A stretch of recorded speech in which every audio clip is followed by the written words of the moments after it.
We have some breaking news from earlier on today, because what we learned earlier on today was that the Supreme Court ruled in favor of Donald Trump, and he will now be allowed to be on the ballot in Colorado. But it doesn't stop there.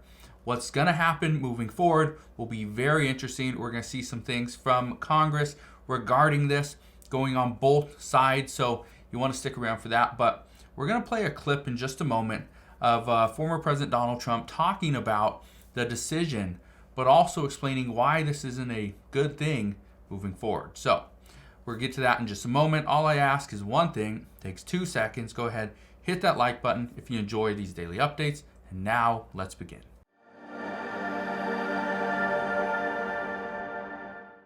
So the Supreme Court ruled today in a unanimous decision that they are going to restore former President Donald Trump on the Colorado ballot. Now, I want to get to a little bit of this because this is big news. Remember, we are about to head into a lot of elections. Okay, we already had some. We're going to head into more. But the reason why this is such a big deal is because Colorado was simply going to remove former President Donald Trump from the ballot and not letting potentially millions of people vote for him if they thought he was the best decision moving forward. Well, let's read this article. It says the U.S. Supreme Court restored Republican frontrunner Donald Trump to the Colorado primary ballot, ruling that the state lacked authority to disqualify him after his actions 3 years ago during the siege on the U.S. Capitol. It goes on to say, the unanimous decision came only weeks after the justices heard oral arguments in the politically sensitive case that put the high court in the middle of the 2024 presidential election. And it comes a week after the court said it would hear arguments next month in the case that seeks to answer whether Trump enjoys broad immunity for his actions on January 6th. Now, this is a huge, huge ruling. And it's not just because of Colorado, it's because of other states as well.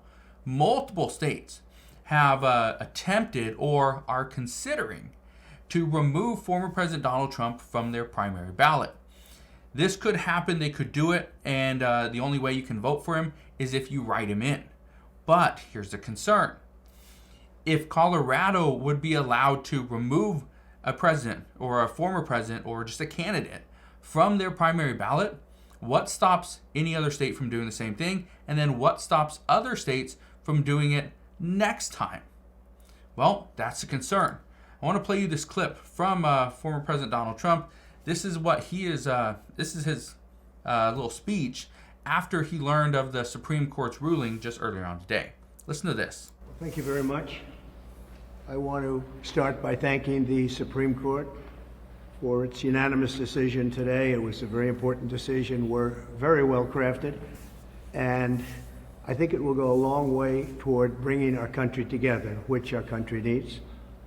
And they worked long, they worked hard, and frankly, they worked very quickly on something that will be spoken about 100 years from now and 200 years from now. Extremely important. Essentially, you cannot take somebody out of a race because an opponent would like to have it that way. And it has nothing to do with the fact that it's the leading candidate, whether it was the leading candidate or a candidate that was well down on the totem pole. You cannot take somebody out of a race.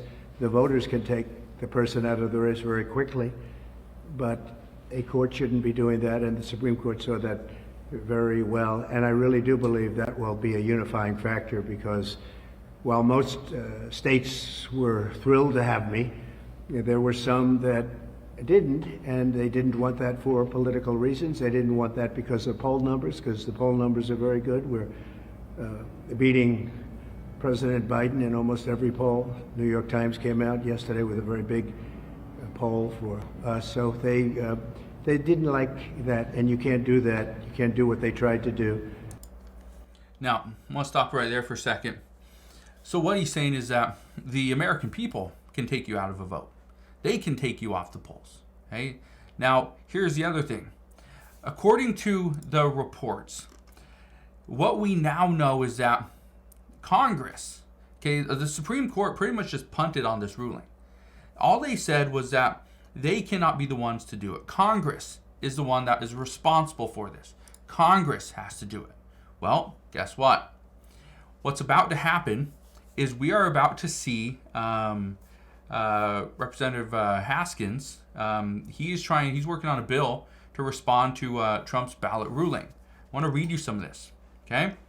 Now, it says right here, a leading House Democrat is preparing legislation in response to the Supreme Court's ruling on Monday that Colorado could not disqualify former President Donald Trump from its state's ballot. Now, why does this matter? Well, it matters because of this. It says the ruling determined that only Congress can enforce language in the 14th Amendment barring anyone who engaged in insurrection from holding federal office. It says Congress will have to try and act, according to Representative Jamie Raskin. Now, he also pointed to legislation that he introduced, I believe, last year.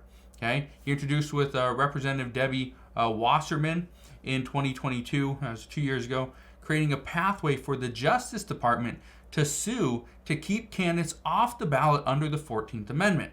And he goes on to say, we are going to revise it in light of the Supreme Court's decision.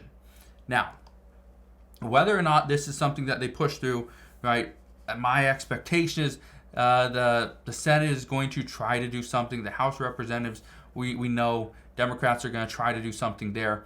But here's the issue. I don't think Speaker Mike Johnson is ever going to bring this to the floor. I just don't think it's something that he has any intention of doing. With that said, we are now going to be shown some interesting paths forward. Democrats are going to try to do whatever they can to remove former President Donald Trump. We know that, right? We've seen it. As they try to attempt these new things, try to get him removed for insurrection, Republicans are also going to respond because they believe President Biden should be removed as well. They believe that he should be impeached, or a handful of them do. Let's keep listening just a little bit more to what former President Donald Trump had to say. I'm not going to play this entire thing. It's about a 17-minute long statement. But again, let's listen just a little bit more.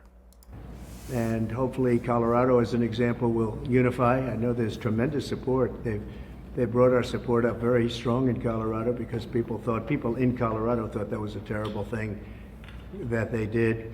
And while we're on the subject, and another thing that will be coming up very soon will be immunity for a president, and not immunity for me, but for any president. If a president doesn't have full immunity, you really don't have a president, because nobody that is serving in that office will have the courage to make, in many cases, what would be the right decision, or it could be the wrong decision. It could be, in some cases, the wrong decision, but they have to make decisions, and they have to make them free of all terror that can be rained upon them when they leave office, or even before they leave office. And some decisions are very tough. I can tell you that as a president, that some decisions to make are very tough. I took out ISIS, and I took out some very big people from the standpoint of a different part of the world. Two of the leading terrorists, probably the two leading terrorists ever. So we'll just stop it right there. So he is saying that one of the things that they're going to be discussing over the next handful of weeks, they're going to be discussing immunity as a president. Now, I don't want to get into that just yet, because obviously the Supreme Court just ruled on this ruling over Colorado. But what are your thoughts? Let me know your thoughts down in the comment section below. Do you think the president should have immunity? Or, let me put it to you this way. Do you think any member of Congress should have immunity as well? Let me know that as well, because that is something many people are speculating, that if the president has immunity, does the Speaker of the House, do they have immunity? Does the Senate Majority Leader have immunity? Do all lawmakers have immunity? How far down does it go? Do governors and mayors, do they have immunity as well? Well, let me know your thoughts down in the comment section below. But again, big news just coming out today. Thought I would share this with you. So again, thank you guys for watching. Consider subscribing. I'll see you guys on the next one.